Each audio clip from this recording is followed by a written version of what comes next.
Alright, how to jumpstart a 24 volt truck. Two batteries, 12 volt batteries. Make yourself a jumper to connect them in series. Positive of one battery to negative to the other. Get your jumper leads.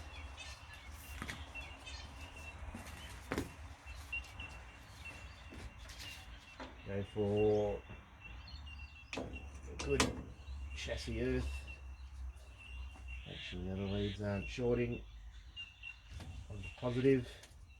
These two batteries have got the bridge there, so 24 volts positive and ground there to chassis.